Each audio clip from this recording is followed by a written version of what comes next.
Assalamualaikum warahmatullahi wabarakatuh. Yang terhormat Dr. Retno Yuni Nur Susilowati, SE, MSc, AK, CA, selaku dosen pengampu mata kuliah akuntansi keuangan menengah kedua. Kami akan mempresentasikan kajian komprehensif PSAK 201, 237, dan 238 terkait PT Perusahaan Gas Negara Tbk. Sebelum masuk ke dalam materi pertama, kami terdiri dari 4 anggota. Yang pertama, Laisa Widyaningrum dengan ujung NPM 060, dan yang kedua ada Hanin Aulia Nurrahma dengan ujung MPN 064. Selanjutnya saya sendiri, Kelan Agustin dengan ujung MPN 012, dan terakhir adalah Kansa Mary Claudia dengan ujung MPM 040. Materi pertama terkait penyampaian profil perusahaan. PT Perusahaan Gas Pertamina Tbk merupakan subholding gas Pertamina yang berfokus pada transformasi energi bersih melalui inovasi, teknologi, dan SDM. Sejak 12 Juni 2020, Pertamina membentuk 6 subholding dan menugaskan PGN sebagai subholding yang efektif berjalan penuh pada 1 September 2021. Identitas baru PGN tetap mempertahankan kekuatan mereknya dengan prinsip One Brand Pertamina. Dengan semangat satu energi, satu Pertamina, PGN bersinergi menyediakan energi nasional dan solusi untuk tantangan energi masa depan. Selanjutnya adalah overview kinerja keuangan. Yang pertama adalah aset lancar. Berdasarkan laporan posisi keuangan konsolidasi PT Perusahaan Gas Negara Tbk per 31 Desember 2024. Total aset lancar tercatat sebesar 1.986.961.792 USD, meningkat dari 1.892.425.55 USD pada tahun sebelumnya. Peningkatan ini terutama didorong oleh kenaikan kas dan setara kas sebesar 1.383.182.362 USD, serta piutang usaha pihak ketiga sebesar 223.678.873 USD. Kenaikan aset lancar mencerminkan perbaikan likuiditas perusahaan, memberikan fleksibilitas dalam memenuhi kewajiban jangka pendek, serta menunjukkan kesiapan operasional. Di sini saya akan menjelaskan aset tidak lancar. Pada 2024, aset tidak lancar PT Perusahaan Gas Negara turun menjadi 4,43 miliar US dollar dari 4,71 miliar US dollar di tahun 2023. Hal ini terjadi karena penurunan aset tetap dan pajak tangguhan, meskipun investasi pada entitas asosiasi tetap memberi kontribusi besar. Total aset juga menurun menjadi 6,41 miliar US dollar. Hal ini juga menunjukkan adanya penurunan nilai aset. Tetapi, struktur keuangan masih terjaga. Selanjutnya, liabilitas jangka pendek. Pada 2024, liabilitas jangka pendek PT Perusahaan Gas Negara Tbk tercatat 1,13 miliar US dollar, yang turun dari 1,46 miliar US dollar pada tahun sebelumnya.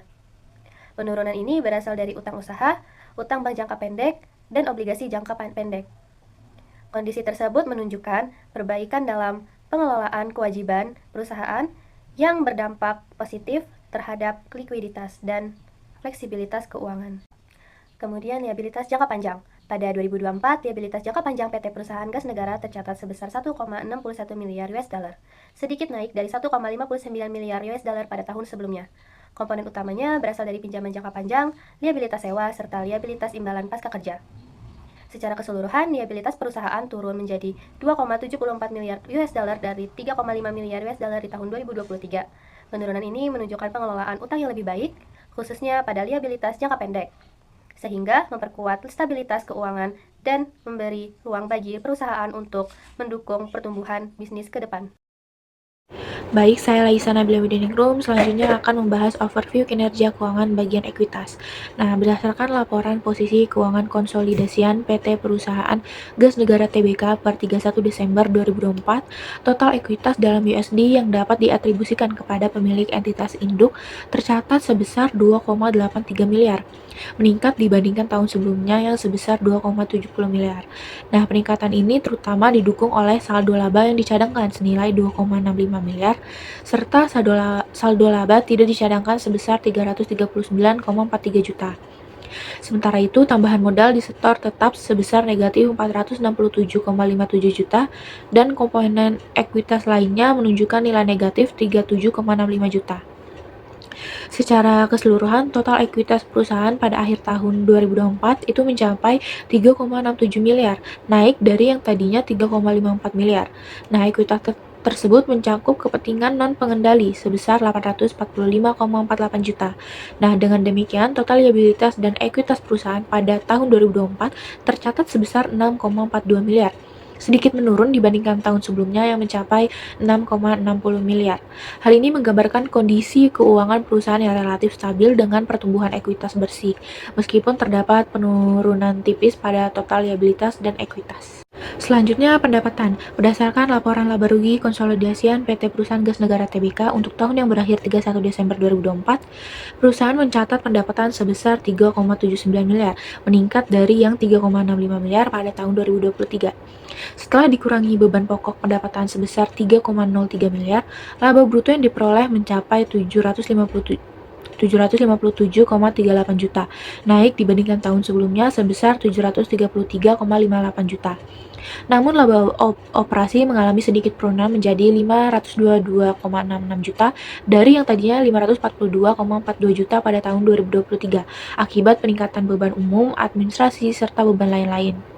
Meskipun laba operasi menurun, laba sebelum pajak penghasilan justru meningkat signifikan menjadi 578,29 juta dari yang tadinya 523,89 juta pada tahun 2023. Setelah memperhitungkan beban pajak penghasilan sebesar 138,65 juta, perusahaan berhasil mencatat laba tahun berjalan sebesar 439,64 juta. Lebih tinggi dibandingkan tahun sebelumnya yang sebesar 376,62 juta. Hal ini menunjukkan kinerja keuangan yang solid dengan peningkatan profitabilitas bersih meski menghadapi beban operasional yang lebih tinggi. Selanjutnya masuk ke penghasilan komprehensif lain. Nah, berdasarkan laporan laba rugi komprehensif PT Perusahaan Gas Negara Tbk per 31 Desember 2024, perusahaan mencatat penghasilan komprehensif lain sebesar 10,24 juta, lebih rendah dibandingkan tahun 2023 yang mencapai 14,93 juta. Pos utama yang berkontribusi adalah pengukuran kembali liabilitas imbalan pasca kerja setelah pajak sebesar 17,25 juta. Sementara selisih kurs penjabaran laporan keuangan entitas anak menunjukkan rugi sebesar 6,99 juta. Dengan demikian, total penghasilan komprehensif tahun berjalan mencapai 449,87 juta, meningkat dari 391,55 juta pada tahun sebelumnya. Dari total penghasilan komprehensif tersebut, sebesar 349,66 juta dapat diatribusikan kepada pemilik entitas induk, sedangkan 100,21 juta menjadi bagian kepentingan non-pengendali. Laba bersih per saham dasar dan dilusian yang dapat diatribusikan kepada pemilik entitas induk tercatat sebesar 0,0140, sedikit meningkat dibandingkan tahun 2023 sebesar 0,0115. Hal ini menunjukkan adanya perbaikan kinerja keuangan secara keseluruhan, meskipun terjadi fluktuasi pada pos penghasilan komprehensif lain, khususnya dari selisih kurs. Selanjutnya masuk ke laporan perubahan ekuitas. Laporan perubahan ekuitas konsolidasian pada PT Perusahaan Gas Negara Tbk untuk tahun yang berakhir pada 31 Desember 2024 menunjukkan peningkatan total ekuitas menjadi 3,67 miliar dibandingkan dengan 3,54 miliar pada akhir 2023. Nah, peningkatan ini terutama disebabkan oleh laba tahun berjalan sebesar 439,64 juta serta total penghasilan komprehensif lain senilai 10,24 juta. Meskipun demikian, terdapat pengurangan akibat pembayaran dividen yang mencapai lebih dari 222,7 juta sehingga mempengaruhi saldo akhir ekuitas. Ekuitas yang dapat diatribusikan kepada pemilik entitas induk meningkat menjadi 2,83 miliar dari sebelumnya 2,70 miliar pada tahun 2023. Sementara itu, kepentingan non-pengendali juga mengalami kenaikan menjadi 845,48 juta. Secara keseluruhan, laporan ini menggambarkan bahwa perusahaan mampu menjaga pertumbuhan ekuitas bersih melalui kinerja laba yang solid, meskipun tetap melakukan distribusi keuntungan kepada pemegang saham dalam bentuk dividen. Baik, yang selanjutnya ada laporan arus kas pada PT Perusahaan Gas Negara Tbk. Tahun 2024 menunjukkan peningkatan kas bersih dari aktivitas operasi menjadi 784,21 juta, naik dibanding tahun sebelumnya. Kenaikan ini berasal dari penerimaan pelanggan dan bunga. Meskipun ada pengeluaran untuk pemasok dan beban operasional pada aktivitas investasi, terjadi arus kas keluar bersih senilai 48,54 juta. Sedangkan pada aktivitas pendanaan digunakan sekitar 568,0,6 juta untuk pembayaran obligasi, dividen dan pinjaman, serta keseluruhan kas bersih meningkat sebesar 106,9 68,61 juta dengan saldo akhir mencapai 1,38 miliar, mencerminkan likuiditas yang kuat untuk mendukung operasi dan investasi perusahaan. Baik, yang selanjutnya ada implementasi PSAK. Yang pertama ada implementasi PSAK 201. PSAK 201 diterapkan untuk pengakuan dan pengungkapan liabilitas jangka panjang seperti pinjaman, obligasi, dan sewa guna mendukung transparansi serta akuntabilitas. Yang selanjutnya ada implementasi PSAK 237. PSAK 237 ditetapkan untuk pengungkapan liabilitas jangka pendek, provisi, dan kontingensi antar laporan keuangan lebih andal dan informatif. Yang selanjutnya ada implementasi PSAK 238.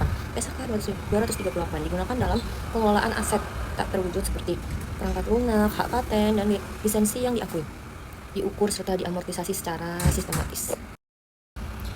Yang terakhir ada kesimpulan. Kesimpulan dari hasil analisis dapat disimpulkan bahwa PT Perusahaan Gas Negara Tbk sudah menerapkan PSAK 201, PSAK 237, dan PSAK 238 dengan baik sesuai aturan yang berlaku. PSAK 201 diterapkan dalam penyusunan laporan keuangan agar lebih rapi dan transparansi. PSAK 237 terlihat dari pengungkapan kewajiban jangka pendek dan provisi yang disajikan dengan jelas. Sedangkan PSAK 238 diterapkan pada pengelolaan aset tak terwujud seperti hak paten dan lisensi yang dicatat serta diamortisasi dengan benar. Secara keseluruhan, penerapan ketiga PSAK ini menunjukkan bahwa perusahaan berusaha menjaga keakuratan laporan keuangan dan meningkatkan kepercayaan terhadap kinerja perusahaan.